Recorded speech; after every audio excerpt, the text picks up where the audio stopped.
2025, a horrifying execution video from Vietnam began circulating across the internet. A masked man, a victim forced onto a wooden block, and a brutal killing carried out with a meat cleaver. The clip quickly spread across Telegram channels and underground forums. But the most disturbing part wasn't the video itself. The killer didn't disappear. He didn't flee the country. For months, he kept living his normal life, going to work, posting on Facebook, talking with friends, while thousands of strangers online were quietly trying to identify him.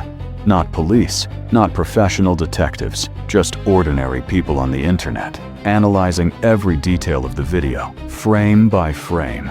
And their investigation eventually led authorities to arrest a 57-year-old government official named Đoàn Văn Sáng. This is the chilling true story of how internet investigators helped expose one of the most disturbing murder cases in recent years.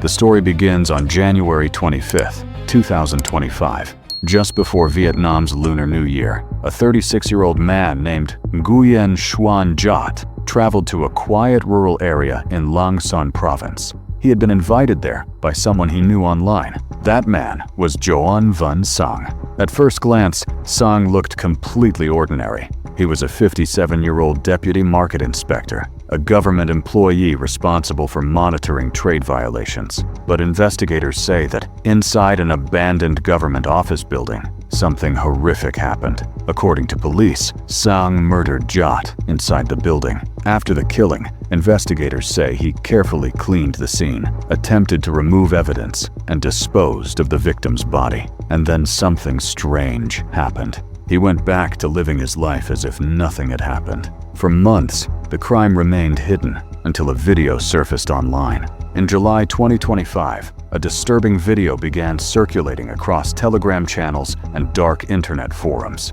The footage showed a masked executioner standing over a man whose head was forced onto a wooden block. The killer held a large meat cleaver. The video was so graphic that many platforms removed it almost immediately, but by then, thousands of people had already seen it. And some viewers noticed something unusual. Both the victim and the killer were speaking Vietnamese. That meant the crime likely happened somewhere in Vietnam, and that single clue was enough to start something unexpected. The internet began investigating. Online communities started analyzing the footage frame by frame. Every tiny detail became a potential clue. One viewer noticed a tattoo on the killer's arm. Another spotted a birthmark near his shoulder. Others focused on the background, the floor tiles, the window frames, the wall color, even the Adidas shoes the killer was wearing. Some investigators analyzed the audio. They believed the voices had a northern Vietnamese accent, which helped narrow down the region where the crime might have occurred. Meanwhile, online groups dedicated to the investigation began forming. One Facebook group focused on the case eventually grew to nearly 1,800 members. People from different countries started sharing screenshots, translations, and theories. But the biggest discovery came from the victim's online activity. Investigators eventually discovered that Nguyễn Xuân Đạt and Đoàn Văn Sáng had interacted online for years. According to reports, the two first connected around 2020 on fetish and kink forums. Some of their conversations involved disturbing and violent fantasies. These online interactions eventually led them to meet in person, and investigators believe that meeting ultimately ended in murder. But despite months of investigation, the internet still needed solid proof. That proof appeared in November. In November 2025, an 88-page investigation dossier suddenly began circulating online. The document was created by a group of internet investigators who had been studying the case for months. It contained dozens of pieces of evidence linking Đoàn Văn Sáng to the crime. Photos showed that the killer's tattoo matched Sang's tattoo. The birthmark matched photographs of him. Images from the video appeared to match an old government office building connected to Sang's workplace. The dossier even included leaked conversations between Sang and the victim. Once the document spread online, public attention exploded. The case quickly gained national attention in Vietnam, and authorities finally took action.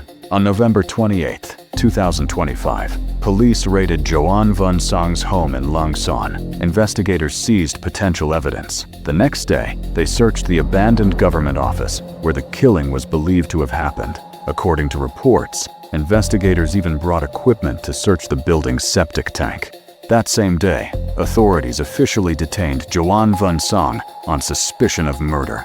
Just a few days later, on December 3rd, Vietnam's Ministry of Public Security announced that he had been formally charged with killing Nguyễn Xuân Đạt. The man who had continued living freely for months was finally behind bars.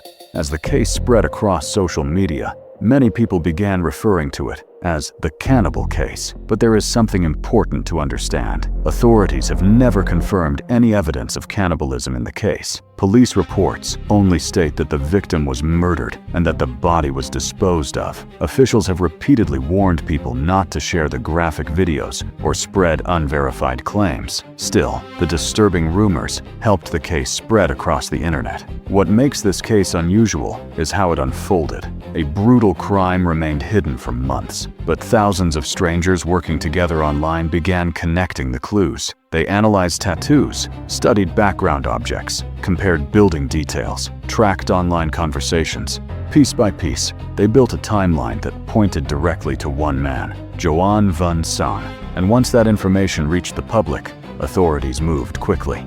The killer believed he had erased every trace of his crime. He cleaned the scene, disposed of the body, and quietly returned to his normal life. But one thing changed everything. The crime was recorded.